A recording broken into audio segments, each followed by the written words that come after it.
اعوذ باللہ من الشیطان الرجیم، بسم اللہ الرحمن الرحیم۔ سیرہ میں آج ہم دیکھیں گے مدینہ منورہ میں نبی صلی اللہ علیہ وآلہ وسلم کے اعمال۔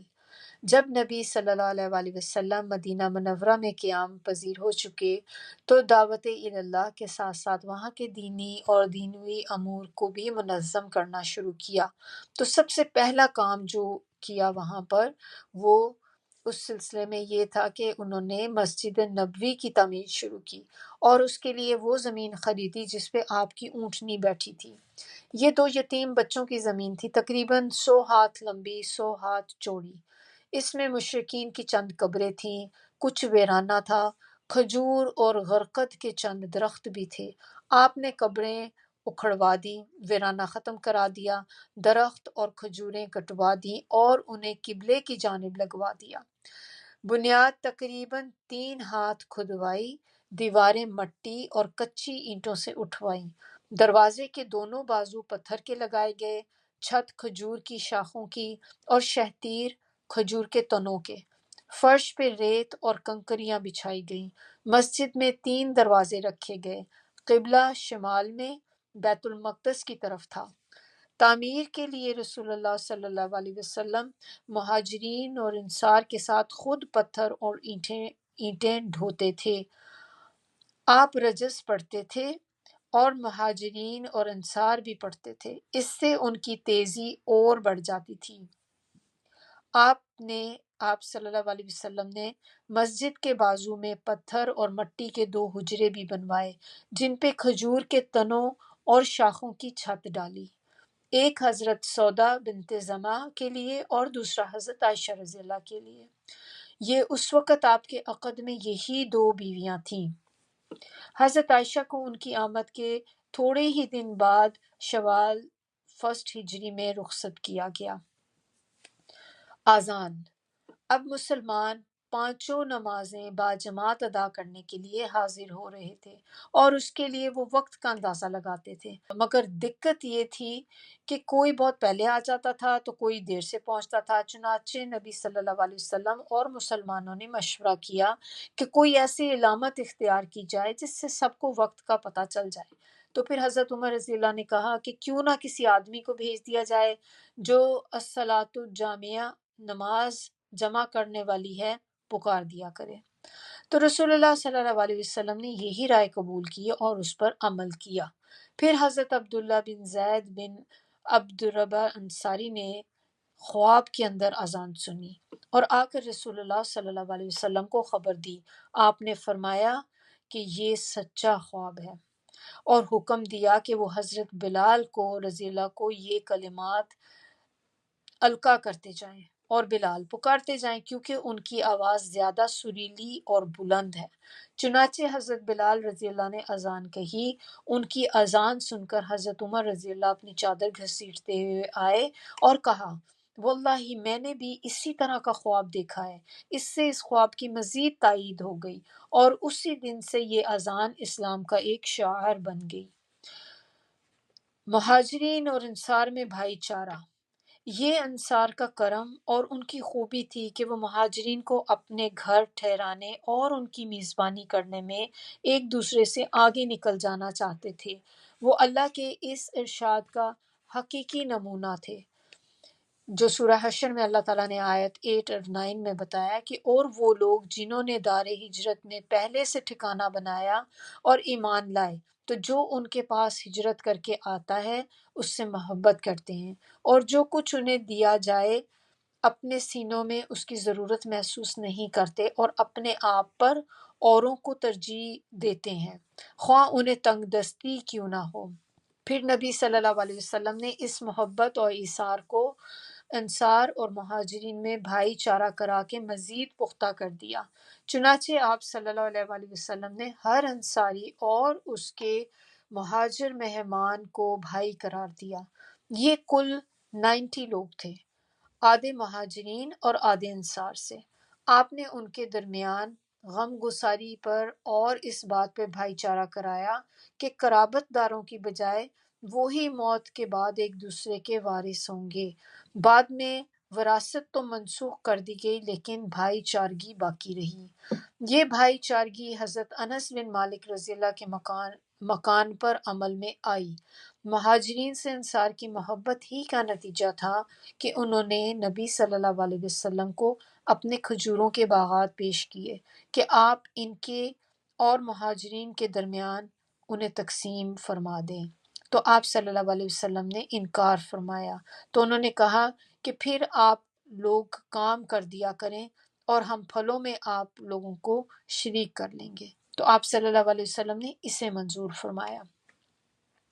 حضرت سعد بن ربیع رضی اللہ بڑے مالدار انصاری تھے۔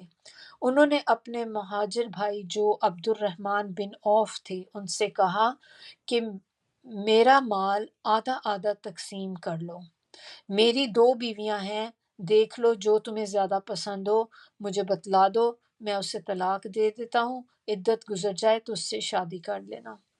عبد الرحمن بن عوف جو تھے یہ بہت امیر تھے، جب یہ ہجرت کرنے آنے سے پہلے بہت امیر تھے، تو انہوں نے کہا کہ اللہ آپ کے اہل اور مال میں برکت دے، آپ لوگوں کا بازار کدھر ہے؟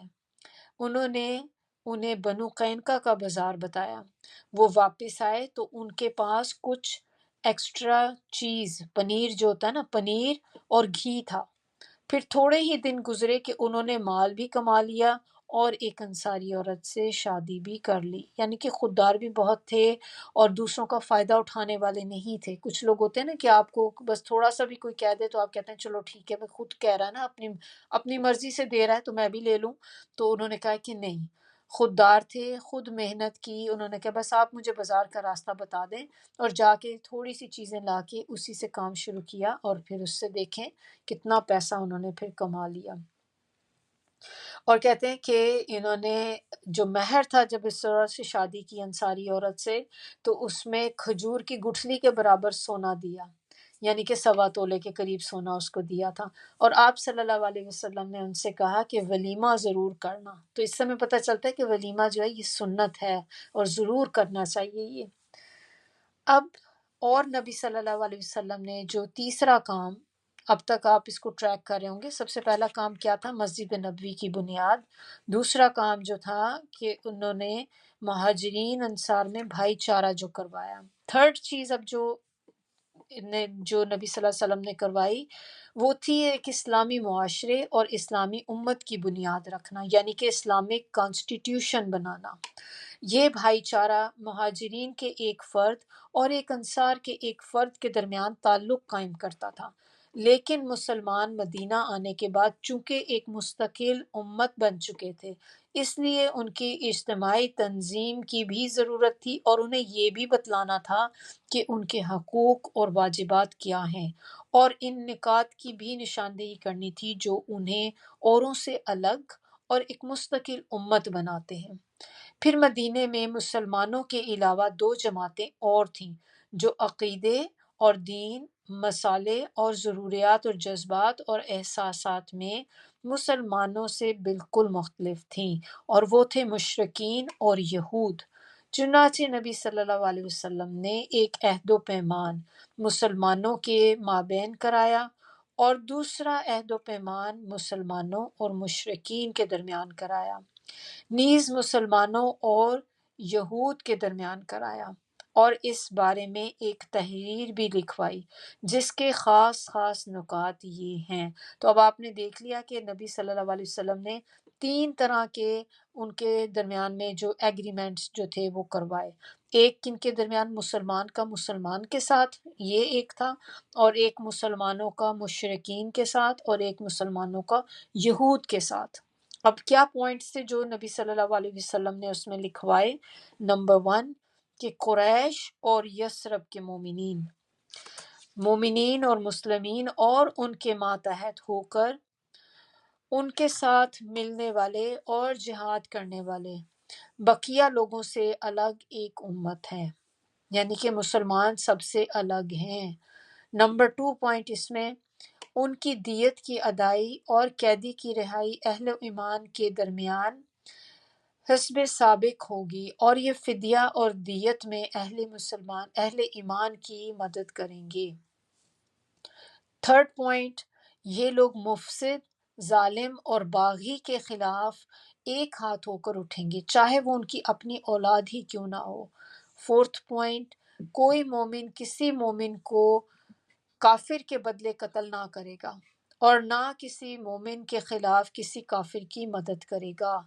5، اللہ کا ذمہ ایک ہے، لہٰذا ایک معمولی آدمی کا دیا ہوا ذمہ بھی سارے مسلمانوں پر لاگو ہوگا۔ پوائنٹ نمبر 6، جو یہود مسلمانوں کے پیروکار ہو جائیں ان کی مدد کی جائے گی اور وہ دوسرے مسلمانوں کی طرح ہوں گے۔ 7، مسلمانوں کی صلح ایک ہی ہوگی۔ نمبر 8، جو کسی مومن کو قصداً قتل کر دے اس سے قصاص لیا جائے گا، سوائے اس صورت کے کہ مقتول کے ولی راضی ہو جائیں، اور اہل ایمان پر ضروری ہے کہ سب قاتل کے خلاف اٹھ کھڑے ہوں۔ نمبر 9، کسی مومن کے لیے حلال نہیں کہ کسی ہنگامہ برپا کرنے والی یا بدعتی کی مدد کرے یا اسے ٹھکانہ مہیا کرے۔ پوائنٹ نمبر 10، اور ان کے درمیان کسی بات میں اختلاف ہو تو اسے اللہ اور اس کے رسول کی طرف لوٹایا جائے گا، یعنی کہ قرآن اور آپ صلی اللہ علیہ وسلم کی طرف۔ اس عہد و پیمان کے علاوہ نبی صلی اللہ علیہ وآلہ وسلم نے مختلف اوقات اور مواقع پر مسلمانوں سے اسلامی اخوت کا حق بھی بیان فرمایا، انہیں باہم تعاون و مدد اور غم گساری اور خبر گیری کی ترغیب دی، یہاں تک کہ یہ اخوت تاریخ کی سب سے بلند چوٹی تک پہنچ گئی۔ باقی رہے مشرکین تو ان کا معاملہ چل چلاؤ پہ ہی تھا، ان کی اکثریت اپنے سرداروں اور بڑوں سمیت مسلمان ہو چکی تھی اور ان میں اتنی سخت نہ تھی کہ مسلمانوں کے مد مقابل کھڑے ہو سکتے، لہٰذا ان سے نبی صلی اللہ علیہ وسلم نے یہ عہد لیا کہ کوئی مشرک قریش کی جان اور مال کو پناہ نہ دے گا اور نہ کسی مومن کے آگے اس کی حفاظت کے لیے رکاوٹ بن سکے گا، اور اس عہد کے بعد ان کی طرف سے کوئی اندیشہ نہ رہا۔ باقی رہے یہود، تو ان کے ساتھ نبی صلی اللہ علیہ وسلم نے جو معاہدہ کیا اس کے خاص خاص نکات جو ہیں وہ یہ ہیں۔ اور یہ کون سے یہود تھے؟ وہاں پر یہود کے 3 قبیلے تھے جن کے ساتھ یہ ایگریمنٹ ہوا تھا، ایک بنو نذیر، بنو قینقاع اور بنو قریظہ۔ نمبر 1 جو پوائنٹ تھا اس میں ان کے ایگریمنٹ میں کہ یہود مسلمانوں کے ساتھ ایک امت ہوں گے، ان کے لیے ان کا دین اور مسلمانوں کے لیے مسلمانوں کا دین ہوگا، ان کے ذمے ان کا خرچ ہوگا اور مسلمانوں کے ذمے مسلمانوں کا۔ پوائنٹ نمبر 2، جو طاقت اس معاہدے کے کسی بھی فریق سے جنگ کرے گی یا یثرب پر حملہ آور ہوگی، یثرب جو ہے نا یہ مدینے کو کہتے ہیں، سب اس کے خلاف آپس میں تعاون کریں گے اور ہر ایک اپنی جانب کا دفاع کرے گا۔ پوائنٹ نمبر 3، اس معاہدے کے شرکاء کے درمیان خیر خواہی، خیر اندیشی اور نیکوکاری کے تعلقات ہوں گے، گناہ نہیں۔ 4، آدمی اپنے حلیف یعنی کہ اپنے دوست کے جرم میں نہیں پکڑا جائے گا۔ نمبر 5، مظلوم کی مدد کی جائے گی۔ نمبر 6، جب تک جنگ برپا رہے گی یہود بھی مسلمانوں کے ساتھ خرچ برداشت کریں گے۔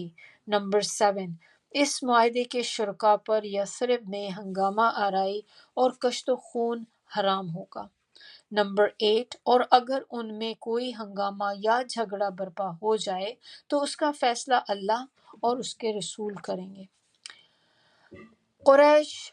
نمبر 9، قریش اور ان کے مددگاروں کو پناہ نہیں دی جائے گی۔ نمبر 10، اور یہ معاہدہ کسی ظالم یا مجرم کے لیے آڑ نہ بنے گا۔ اس قرارداد کے ذریعے سے یثرب کے سارے باشندے مسلمان، مشرکین اور یہود ایک ہی وحدت کی لڑی میں پرو دیے گئے اور مدینہ اور اس کے اطراف کو ملا کر ایک آزاد خود مختار حکومت قائم ہو گئی جس میں مسلمانوں کا کلمہ نافذ تھا اور جس کے سربراہ محمد رسول اللہ صلی اللہ علیہ وآلہ وسلم تھے۔ اس کے ساتھ ہی نبی صلی اللہ علیہ وآلہ وسلم اور مسلمان دعوت اللہ کے کام میں سرگرم ہو گئے، چنانچہ آپ صلی اللہ علیہ وآلہ وسلم مسلمانوں اور غیر مسلموں کی مجالس میں تشریف لے جاتے، ان کے سامنے کلام اللہ کی آیات تلاوت کرتے، اللہ کی طرف بلاتے اور جو ایمان لاتا اس کا تزکیہ فرماتے اور اسے کتاب اور حکمت سکھاتے۔ یہیں تک آج کا ہمارا لیسن ہے۔ نیکسٹ ٹائم ہم جو دیکھیں گے نا وہ غزوات دیکھیں گے، غزوات اور سرایا۔ سبحانک اللہم و بحمدک، نشہد ان لا الہ الا انت، نستغفرک و نتوب الیک۔